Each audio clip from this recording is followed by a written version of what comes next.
Guys आज 1 महिनासम्म कष्टकर बिहान बिहान कष्ट गरेर शिवजी भगवानको के भन्छ आराधना गरेर आज लास्ट दिन आज स्वस्थानी साङ्गे होइन शिवजी स्वस्थानी माता भन्छन् है। स्वस्थानी माताको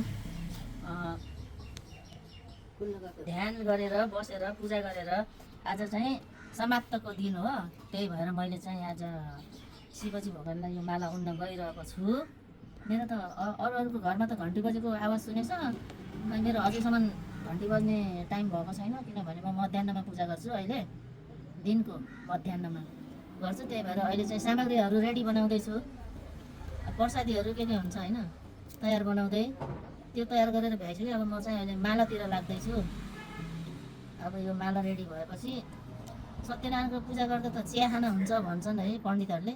त्यही भएर अब यो माला उनेर भएपछि पहिला 1 कप चिया खान्छु, त्यसपछि मुखसुख कुल्ला सुल्ला गरेर भ्याएर अनि पूजापाठतिर लाग्छु होला। मैले खास के भनेर म यत्रो 1 महिनासम्म पूजा गरेको थिएँ भने मैले चाहिँ श्री स्वस्थानी मातासँग अरूले त खै के भनेर पूजा गर्छन्, कसैले श्रीमान पाम्रे, कहिले श्रीमानलाई राम्रो होस् रे भन्छ। आफ्नो त श्रीमान पनि छैन, श्रीमान पाओस् भन्ने ऊ पनि छैन मनमा। त्यही भएर मैले त हर बखत के भनेर पूजापाठ गर्दै आएको थिएँ भने स्वस्थानी माताको मेरो परिवारहरूलाई यहीँ देशभित्र भएको र परदेशमा भएको मेरो परिवारहरू सदस्यहरूलाई चाहिँ सधैँभरि रक्षा गरिदिनु भनेर म आफ्नो पनि स्वास्थ्य सधैँभरि राम्रै होस्। हुन त अब एक न एक दिन त केही न केही भएर गइने हो, त्यही पनि दुःख कष्ट भोग्न नपरोस् भनेर मेरो परिवारहरूमाथि पनि रक्षा गरिदिनुहोस्, घरमा सुख शान्ति होस् भनेर चाहिँ मैले पूजापाठ गरेको थिएँ है महिना दिनसम्म। आज समाप्तको दिनमा पनि भन्ने कुरा त्यही हो मेरो, त्यहाँभन्दा अरू चाहिँ केही पनि छैन। मर्ने बेलामा सुख शान्ति होस्, दुःख कष्ट भोग्न नपरोस्, त्यही हो भन्ने। ल धन्यवाद। सधैँभरि भगवान्ले रक्षा गरिदिनुहोस् सबै परिवारहरूलाई, नेपाली दाजुभाइ दिदीबहिनी सम्पूर्ण दाजुभाइ दिदीबहिनीहरूमाथि रक्षा गरिदिनुहोस्, देशमाथि रक्षा गरिदिनुहोस्, कुनै पनि दुश्मनहरूको आँखा नलागोस् हाम्रो देशमा।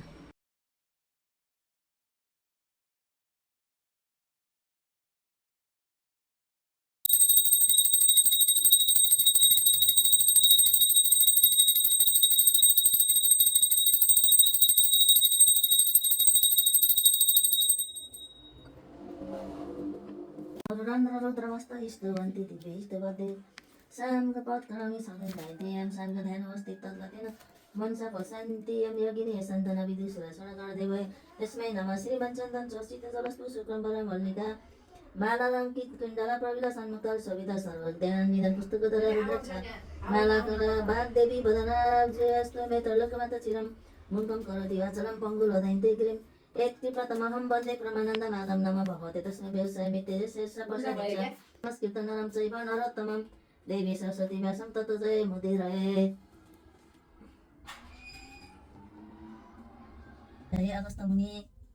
अगस्त मुनि ध्यानपूर्वक सुन। चन्द्रवती पुत्र वधुले आफ्नो कष्ट र त्यसबाट उद्धार भएको सारा वृत्तान्त वर्णन गरेको सुने।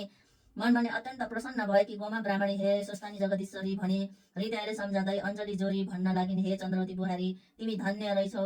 त्यस्तो दुर्दशामा परेर पनि जगदीश्वरी स्वस्थानीको भक्ति गर्न सक्ने तिमी धन्य रहेछौ। अब म पनि आफूले दुःख पाएको र उनै ईश्वरीको कृपाले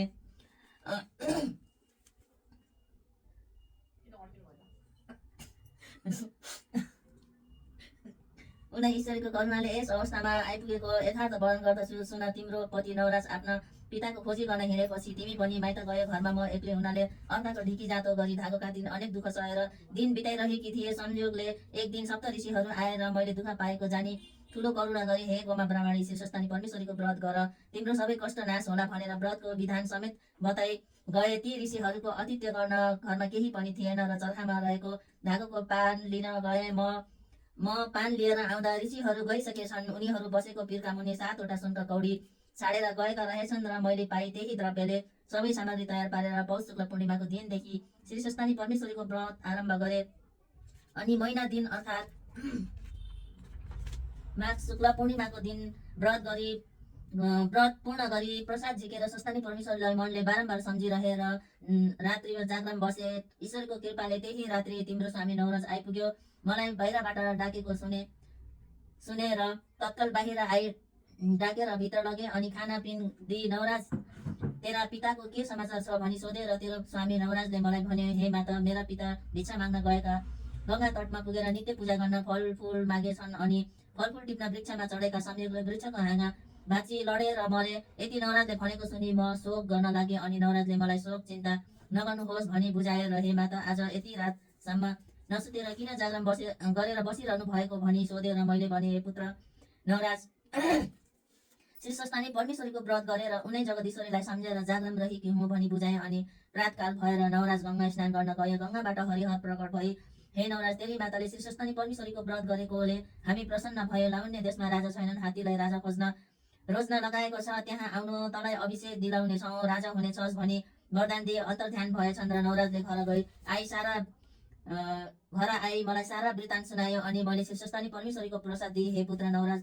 हरिहरको वरदानले लाउन्य देशको राजा बनेस् भनी आशीर्वाद दिएर यहाँ पठाएर उनै ईश्वरको कृपाले यो ऐश्वर्य पाए सुखी भयो। अब पनि बाँचुन्जेलसम्म सधैँ श्री स्वस्थानी परमेश्वरीको कृपाले यस लोकमा सुख सन्तोष र सम्पत्तिको भोग गरी परलोकमा परम गति कैलाश बास होला। यति उपदेश दिई आफ्नो बितेको यथार्थ वर्णन गरिसकी फेरि अरू पनि अर्थी दिन लागिन्। यति चन्द्रवती र लावण्यवती दुवै बुहारी सुन। जस्तै सूर्यनारायण नभएको दिन र चन्द्रमा नभएको रात उज्यालो वा शोभित हुँदैन, त्यस्तै प्रत्येक मनुष्यको पनि घरमा असल स्वभाव भएकी पत्नी छैन भने त्यसको घर सप्रन्न। अब मेरो वृद्ध अवस्था भयो, तिमी दुवै दिदी बहिनी आपसमा मिलेर यो राज्य लक्ष्मी थामी मेरो पुत्र नवराज राजाको सेवा चाकरी गरेर बस। यति चन्द्रवती रानीलाई शिक्षा दिई ढुकुटीको साँचो सुम्पिदिन्। अनि चन्द्रवती रानी र लावण्यवती रानीले पनि, हे माता, हजुरको तपस्याले हाम्रो स्वामी राजा हुनुभयो, हामी दुवै रानी हुन पायौँ, हजुर धन्य हुनुहुन्छ भनी आफ्नी सासू गोमा महारानीको चरणमा दण्डवत प्रणाम गरेर सदैव श्री स्वस्थानी परमेश्वरीको भक्तिमा चित्त लगाई आपसमा मिलेर नवराज राजाको सेवा गरी राज्यको सम्य सुख भोग गर्दै आनन्दपूर्वक रहँदा भए। कुमारजी भन्नुहुन्छ, हे अगस्त मुनि, जो मनुष्य श्रद्धा र भक्ति साथ यो स्वस्थानी परमेश्वरीको व्रत पूजा र आराधना गर्ला अथवा कथा सुनाउला वा उनको महिमा लेखिएको पुस्तक घरमा राख्ला, त्यसका घरमा दुःख दरिद्रको बास कहिल्यै पनि हुने छैन। आदित्यादि 9 ग्रह सदैव प्रसन्न रहनेछन्। अकाल मृत्यु कहिल्यै पनि हुने छैन। भूत प्रेत पिचास डाकिनी साकिनी बेताल त्रिदोष आदि रोगको भय हुने छैन। चोर डाका शत्रु अग्नि वनका हिंसा जन्तुको भय हुने छैन र त्यस व्यक्तिका द्वारा इत्यादि अनेक घोर पाप नष्ट भई यस लोकमा सुख शान्ति र सम्पत्तिको भोग गरी परलोकमा शिवका प्रसाद भई कैलाश पर्वतमा बस्न पाउनेछन्। यति कथा स्कन्द कुमारले अगस्त मुनिलाई सुनाएर सोही कथा यहाँ पनि यथामति विस्तार भयो।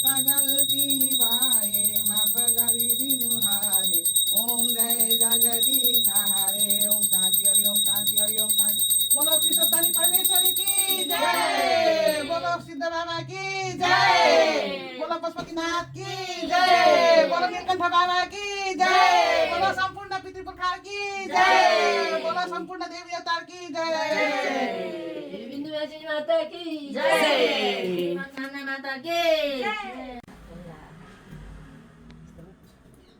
पृथ्वीलाई धरती मातालाई दूर गरिदिनुहोस्। आरती ताप्न आऊ हैन, यहाँ विशेष सदा भवानी दाहिने गौरी पुत्र गणेश पंचदेव रक्षा करो ब्रह्मा विष्णु महेश।